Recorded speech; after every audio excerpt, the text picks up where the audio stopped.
There are way too many people who are overly complacent when it comes to protecting constitutional rights, especially a right that's as attacked as the Second Amendment. There are far too many people who are saying things like, oh, no one's trying to take your guns, or are honestly just okay with an assault weapons ban, as if that they're just going to stop there if we take away the AR-15s, and they're perfectly okay with this, not realizing that there's nothing new under the sun.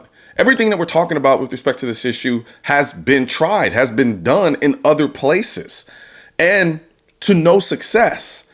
And so the problem is that we live in a country now where the media has an obvious bias against the Second Amendment, or showing the positive aspects of the Second Amendment, or showing the negative components of anti-gun, gun control legislation.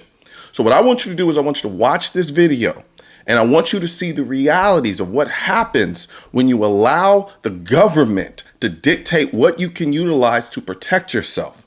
And understand that it just doesn't stop at one measure. It will continue and progress to the point that you won't be able to have the right if you allow them to do it.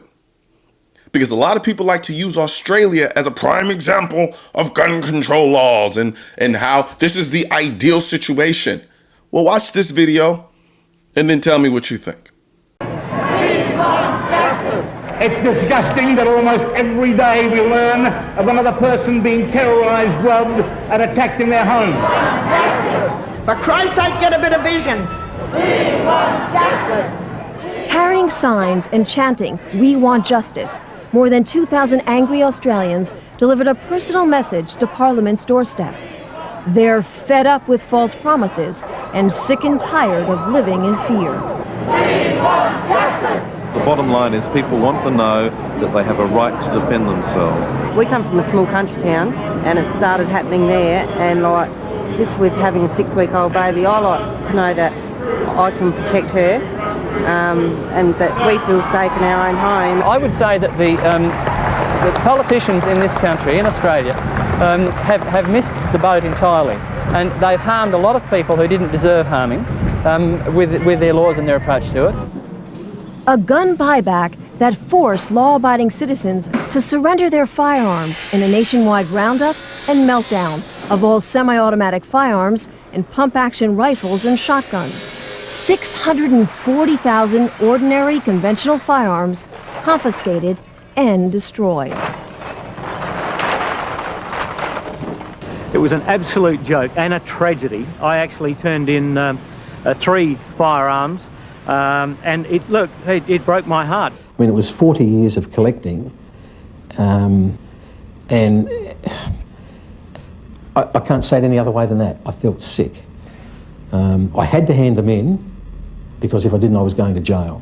There's no ifs or buts about that. By taking that gun away from me, they've stolen something from me. A right stolen by their government, promising safety in return for its gun bans. But now citizens know the frightening truth. The cost of lost liberty can be measured in the loss of life. It's become very, very obvious, even to blind Freddie, that the expenditure of $500 million has done absolutely nothing to reduce crime. It certainly didn't do what the government touted it would do, which was to reduce crime. It hasn't done that at all. In fact, there's been more. This has been a lot of bull and hasn't really done much to help society and with its problems.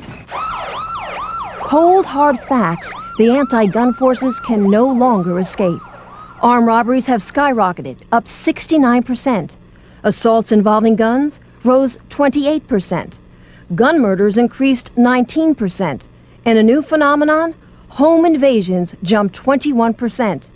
An increase politicians insist they can't explain because they're still trying to legally define what a home invasion is and what the penalty should be.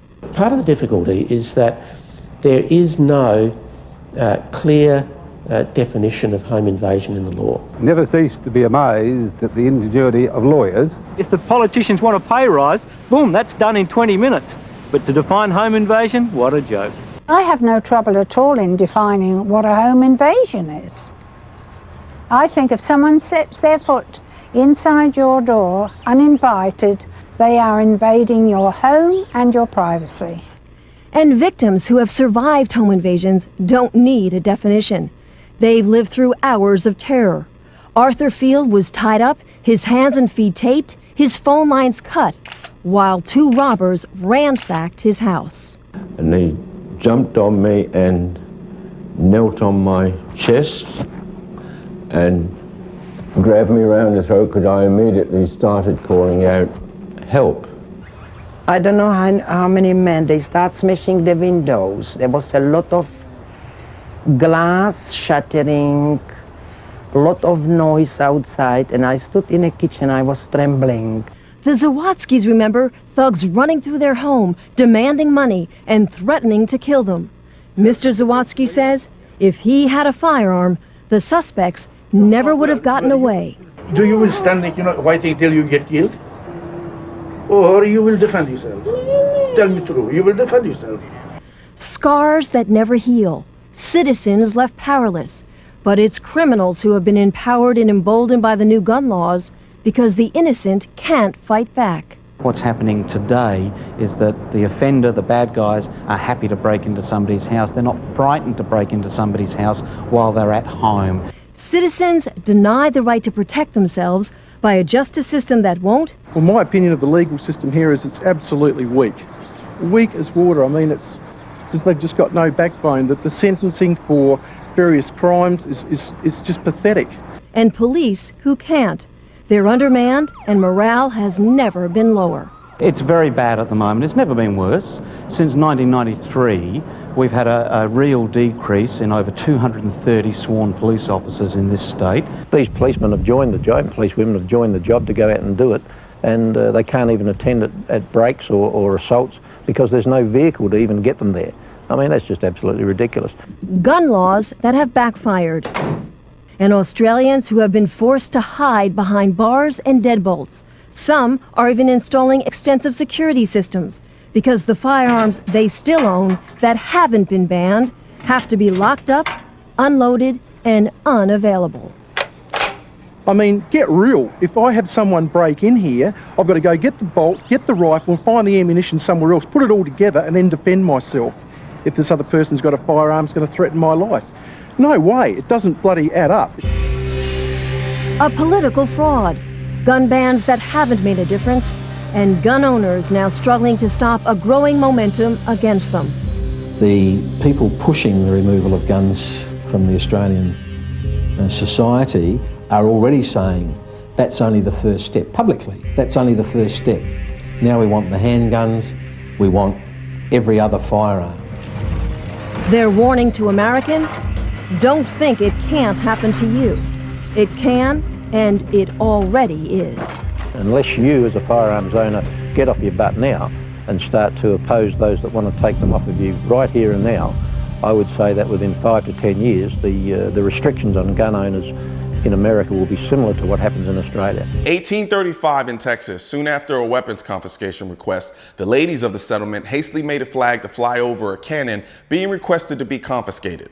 The flag featured a black cannon in the center, the words "Come and take it" below, and 1 star above the requested weapon to be confiscated, representing the Lone Star State. Today, there was another growing gun confiscation request in all 50 of our states requesting to confiscate our AR-15s. We want the government to know what would happen if they tyrannically passed their so-called assault weapons ban. "I will not comply" is a symbolization of defiance against politicians, anti-gunners, and any other tyrannical entity looking to deprive you or your Second Amendment right as put forth in the Constitution of the United States. All right, now we have the performance mask at shop.mrcolionnoir.com. And no, these aren't the masks that suffocate you to death. You can breathe in this mask. It's lightweight material, very high quality. You know how I do. I'm sure the YouTube algorithm is going to do a phenomenal job of suppressing this message. So please share this video with as many people as you can so we can beat the algorithm and get our two-way message out to the masses. Also, don't forget to like this video and leave a comment and hit the bell and subscribe button.